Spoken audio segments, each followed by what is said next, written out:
നമ്മളൊന്നും വിചാരിക്കാത്ത level, international ലെവലാണ് പോയുള്ളത്. ഹായ് ഫ്രണ്ട്സ്, നമ്മൾ ഇന്നത്തെ വ്ളോഗ് എന്താ വെച്ച് കഴിഞ്ഞാൽ എമ്പുരാൻ്റെ റിലീസിന് വന്നേക്കാണ് നമ്മളെ ദുബായ് ദേര സിറ്റി സെൻറ്ററിൽ. അപ്പോൾ ഇവിടെ ശിങ്കാരിമേള മൊത്തം പരിപാടിയാണ്. ആൾക്കാരെ ജനക്കൂട്ടമൊക്കെ ഒന്ന് നമുക്ക് കാണാം.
നമ്മളങ്ങനെ ഉള്ളി കയറിയൊക്കെയാണ്. ഈ കണ്ട ആൾക്കാരൊക്കെ പുറത്ത് വെയിറ്റ് ചെയ്യുന്ന പടത്തിന് വേണ്ടിയിട്ട് നല്ല തിരക്കാണ്.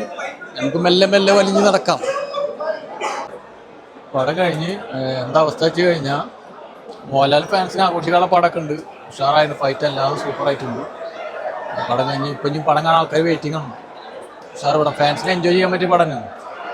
പൃഥ്വിരാജ് അത്യാവശ്യം നന്നായി കഷ്ടപ്പെട്ടിട്ടുണ്ട് കേട്ടോ ഈ സത്യത്തിൽ, ഈ പടത്തിൽ. അതായത് നമ്മളിപ്പോൾ ഈ സിനിമ കാണുമ്പോൾ കേരളത്തിന് പുറത്ത് ഒരുപാട് സ്ഥലങ്ങളിൽ വെച്ച് ഷൂട്ട് ചെയ്തിട്ടുണ്ട്. അതൊക്കെ പക്ക തന്നെ അത്രക്ക് സൂപ്പറിലായി ചെയ്തിട്ടുണ്ട്. പൃഥ്വിരാജ് ബ്രില്യൻ്റ് തന്നെ ഉണ്ടോ സത്യം പറഞ്ഞു കഴിഞ്ഞാൽ, അത്രക്ക് നന്നായിട്ട് ചെയ്തിട്ടുണ്ട്, പറയണ്ട. മോഹൻലാലിലായിക്കോട്ടെ, ടൊവിനോ മഞ്ജു വാര്യരായിക്കോട്ടെ, എല്ലാവരും ഒരു ചെറിയ കഥാപാത്രം അടക്കം അത്രക്ക് നന്നായിട്ട് പക്ക രീതിയിൽ എല്ലാവരും നല്ല വൃത്തിയിൽ ചെയ്തിട്ടുണ്ട് പടം. നമ്മളൊന്നും വിചാരിക്കാത്ത ലെവൽ, ഇന്റർനാഷണൽ ലെവലാണ് പോയുള്ളത്.